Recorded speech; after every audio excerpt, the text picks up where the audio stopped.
Gamers is getting very, very, very interesting. I, I really honestly don't know where they're gonna go with this, with the ending of this anime.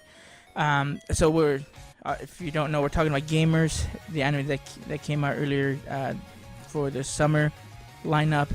This is the 9th episode that has been released, and this show has been amazing. It's been one of the funniest animes I've seen in a while, and it has this feeling of School Rumble, which if you've never seen it, you have to go watch School Rumble, because it's almost the exact same thing, but it's kind of more condensed into these 12 episodes.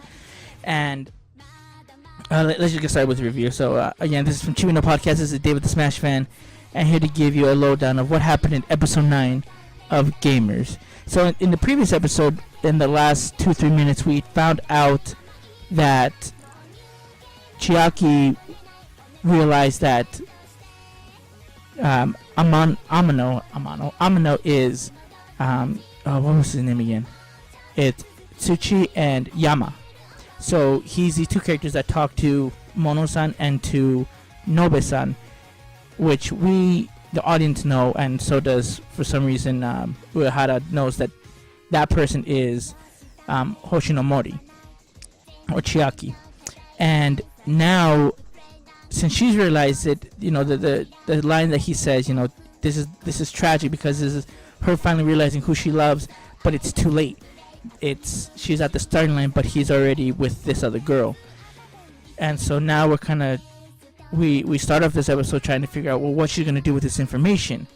And you can tell she doesn't know actually what to do. She wants to write Yama-san an email, just kind of to talk, but she's not able to do that.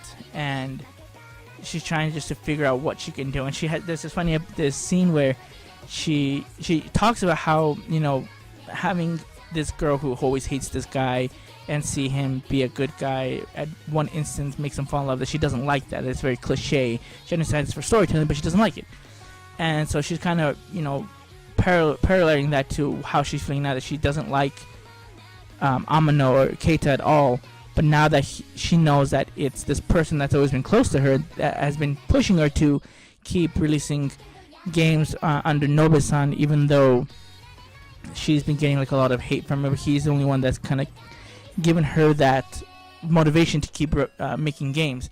So she doesn't really know what to think of it. So she's kind of trying to stick by her initial thoughts on Keita and still dislike him and hate him.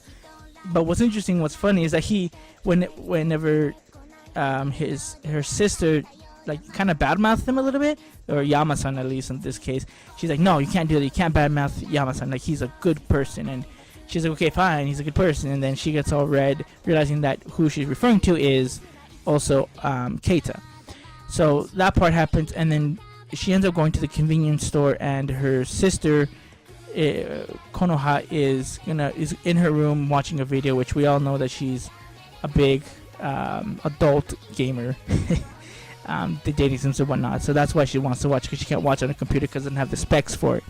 Anyway, well, there she goes to the convenience store, buys a Famitsu magazine, and ends up talking to Keita, and they still have their normal banter, but she's becoming more self-conscious of how much Keita actually, despite them having very big differences, how much Keita at least respects her, kind of, or doesn't blow up completely, and just kind of keep saying we're the same, we have pale skin, we all this other stuff, and so you can see it's kind of messing with her mind. But she also does realize that he's with how did I forget her name?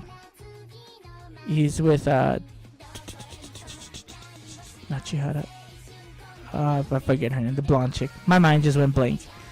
How he's with her, and how they're gonna probably spend time during the summer, having activities and dates and whatnot. But while they're talking about that, he also says that, I gained courage because I wanted to change myself, and I'm glad that it was you that I spoke to, that I could find a good friend. But then he messes up that moment that Tenma was saying like, well, it was just a misunderstanding. But she plays it off like, yeah, that was a misunderstanding, and it was a nuisance for you to be that way. It's creepy. It's Karen Tendo, that's her name. So anyway, like they meet. So the reason they meet up at the convenience store is because he forgot his wallet, in his forehead. That's his pass, and she wasn't answering her phone because it was turned off, or it died. So they go to her house, and she sees the wallet right on the counter, and she takes it away, makes sure that Keita doesn't see it, and she, you can tell that she wants Keita to actually stay there for a little bit, but he was like, I'm just gonna grab him and just go. But he like offers her tea, and she's like, don't leave. He accidentally peeks at her underwear that's out to dry, and she gets mad and like, no, don't look at that, you pervert. And he's like, oh sorry, I'll just go. And he's like, no, like, I'll allow it. Just look to your heart's content. So just again, those little boundaries that they have. And finally we get to the part where she goes to her room to charge her phone, and she's looking at messages that she likes from Suchi, and then Keita knocks on the door and starts saying it's about to rain, and then the computer lights up, shows that it's Nobe-san, and then he accidentally picks up the phone that shows that it says Mono. So she's like, you can tell he's about to put two and two together, like, oh yeah, this is the person I've always been talking with. But at the last thing before Chiaki's about to tell him that she is both of those people, her sister wakes up and accidentally took a nap in her sister's room and uses her as a scapegoat, saying, oh, my little sister, she's actually Nobe-san, and she's also Mono. And saving herself so she doesn't have to tell Keita that it's really her. And they keep playing this out, like she has this whole charade, tells him to sit in the living room while she kind of basically tells Konoha what's been going on, and introduces her as Mono and as Nobe-san. And Keita is telling all this to Uehara, and basically he's the one that's like, that's weird, like she threw a curveball, and he's like, well, that's the decision he chose for himself. But then ultimately he keeps saying like, I'm a bystander, I don't have to accept this decision. And he says, one of the lines he says like, and even if things go well with you and Tendo, like I can't accept that. And if you look back into the previous episodes, like he's always been kind of wishy-washy. Like he always, like, ever since he found out that Tendo likes him, he wants Tendo to be with Kate. And then he finds out about Chiaki and finds out how similar they are. He's like, I want you to actually two to be together, but he's still rooting for Tendo and for Kate. And now you kind of see that he's made up his mind that he really wants Chiaki and Kate to be together. That comes with, and that's obvious with that line that he said. And then he meets up with Konoha again at the video game store, and they both end up buying the same adult game. And she makes Keita swear that he won't tell anyone, which obviously is implying to her sister that she bought an adult game because she forgot her costume disguise that time. So, and then they have a little talk where basically Konoha's hearing all these compliments about Nobe-san, and she likes it, but then she doesn't like it because she's like, oh, I like you because you think it's me, but it's not really me, so I'm kind of I have guilt, but I have envy and all these other emotions. Then they end up meeting up with Chiaki, and they start talking a little bit, and he wants to leave. He's like, yeah, I'm just gonna go. And he kind of feels sad that Nobe-san and Mono are, he knows who they are now, but is not happy at how things are going with him because it feels awkward, and it sounds like he doesn't really believe that Konoha is really her because it just doesn't add up. The episode ends with Chiaki getting a phone call, and it's Uehara calling her and telling him, again in a misunderstanding kind of way, that he has decided to choose her. And they're like, is this a confession? Like, what the heck's going on? And so that's how the episode ends. Like, it's, again, there's one misunderstanding after another, and like I said, if you've ever watched School Rumble, this kind of feels like it. They're taking the misunderstandings a little bit more. I'm not sure to try to explain it. There misunderstandings are there, but they're implemented, and they're implemented differently, and the way that they do it is just a little bit different. But again, I have that full that full school rumble thing with Tenma, Harima, Eri, and Yakumo kind of feel. So I've just been loving it.